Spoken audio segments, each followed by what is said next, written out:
Hi, good morning. Today, we are going to discuss our topic. Our topic is lesson 19, and that is the law and policies on violence and discrimination of the members of LGBTQ+. So, let's start. L stands for lesbian. They are women who are attracted to other women. G stands for gay. They are men who like other men. And the B stands for bisexual. They are people who are attracted to both women and men. The T stands for trans. Allow me to read my lesson's objectives. The lessons discuss salient Philippines laws and policies for protection of rights of members of LGBTQ+. Also, it explained the salience, anti-discriminatory laws and policies. So at the end of the students, this class should be able to determine the various Philippines law and policies for protections of rights of members of LGBTQ+. Number 2, identify the different anti-discrimination law and policies. And last is know the act of leading to violence of these laws and policies. So let's start. The 1987 Constitution Equal Protection and Due Process Clause. The 1987 Philippine Constitution states that the state values the dignity of every human person and guarantees full respect for human rights. Apart from this, the Constitution enshrines in its due process and equal protection clauses that no person shall be deprived of life, liberty, or property without due process of law, nor shall any person to deny the equal protection of the law. That is Article Section 1987 Philippines Constitution. So it stated that the Equal Protection Clause is aimed at ensuring that every individual, regardless of their race, gender, or social status, is given equal treatment under the law. It prohibits the government from discrimination or discriminating against any person based on any arbitrary classification. Moreover, the Due Process Clause ensures that all individuals are given fair and impartial treatment throughout any legal proceedings. Overall, the 1987 Philippines Constitution reflects the country's commitments to uphold the standards of human rights. So, as the fundamental law of the land, the guarantee on equality, lawful process, and the paramount consideration to ensuring human dignity and respect for human, this provision serve as the basis for the protection of the rights of members of LGBTQ+. So, the community in the Philippines, specifically the Bill of Rights enshrined in the Philippines Constitution, Article 3 protects the rights to freedom of expression, privacy, and due process of law, which are all essential principles for the protection of the rights of LGBTQ+ individuals. Moreover, several laws have been passed in the Philippines to protect the rights of LGBTQ+ individually. This includes the ordinance in Quezon City, which prohibits discrimination based on sexual orientation and gender identity in employment, education, healthcare, and other services. So the Republic Act 11313, or the Safe Spaces Act also prohibits gender-based harassment in public spaces. So overall, the Philippines Constitution and existing laws establish a legal framework for the protection of the rights of LGBTQ plus individuals.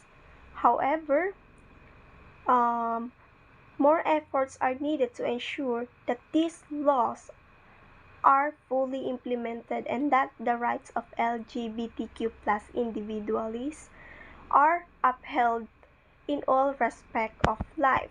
So, Anti-Bullying Act of Republic and Punishable Act, Gender-Based Bullying as a Prohibited and Punishment Act, that is, gender-based bullying is defined as any act that humiliates or excludes a person on the basis of perceived or actual sexual orientation and gender identity.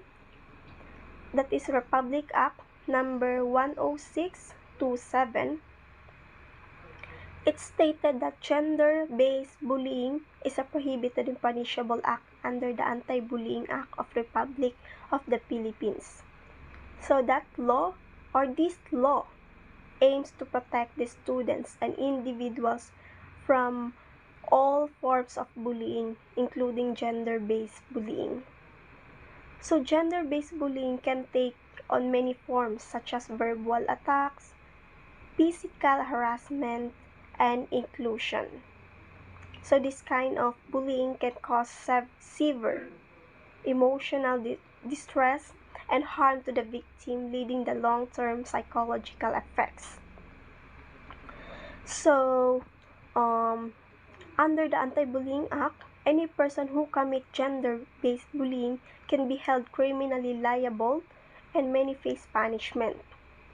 The law ensured that all schools and other educational institutions implemented policies and procedures to prevent, address, and resolve incidents of gender-based bullying.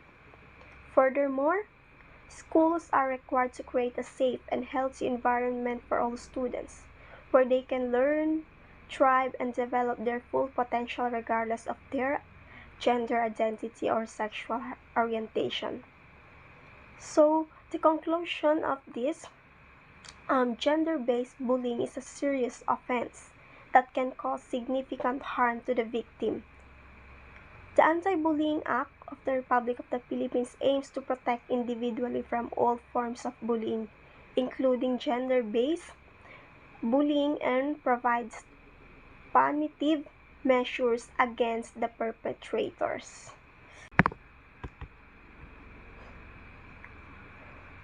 So, in cases where the bullying is committed by a principal, teacher, or any other personnel, the law being violated is Department of Education Order Number 40 Protection Policy. So, this policy includes the protection of students from any form of regardless of their sexual orientation or gender identity. So, the policy mandates all personnel of educational institutions to create a safe, healthy, and inclusive learning environment that promotes positive interactions among students and staff. So, it prohibits any act of bullying, harassment, intimidation, and discrimination regardless of the form it may take, such as physical, verbal, or psychological abuse, cyberbullying, or any other.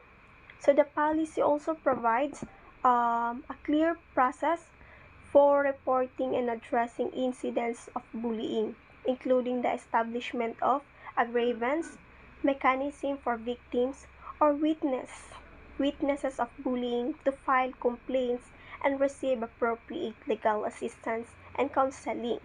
So moreover, it requires educational institutions to conduct regarding training and education activities for staff, students, and parents to increase awareness of the policy and the harm caused by bullying.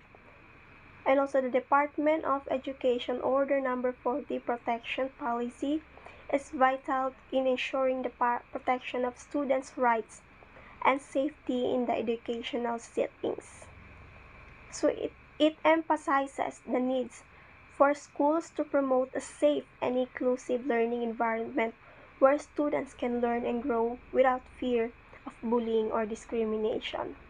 Any violation of this policy can result in legal consequences for the violator, including disciplinary action or criminal charges. So the Protection of Children Against Child Abuse, Exploitation, Discrimination Act of 1992, that is Child Abuse Act of Republic Act, parents of child who suffer abuse at the hands of teacher or members of administration violates Republic Act or the Anti-Child Abuse Act, such as cases can cover instance of physical, psychological injury or cruelty, the basis of child sodomy. So, sexual orientation, gender identity, that is, the act mandates the protection of children against any form of abuse, exploitation, and discrimination, promoting their welfare and development. So the law also established a framework for the prevention, detection, reporting, and treatment of child abuse cases.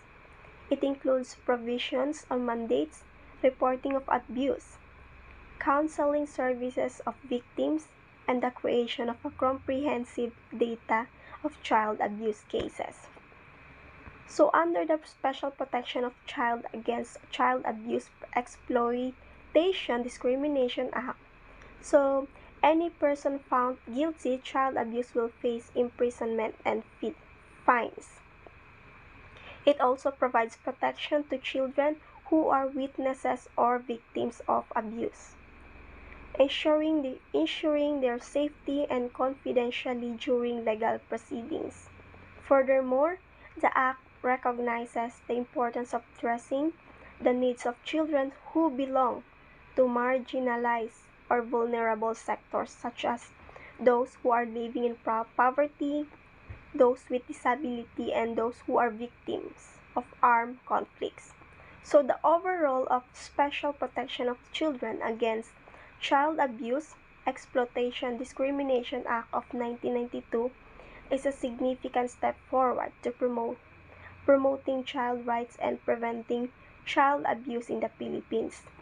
And also it highlights the government's commitment to protecting and promoting the welfare of children, as well as the importance of the community's involvement in securing a safe and nurturing environment for children.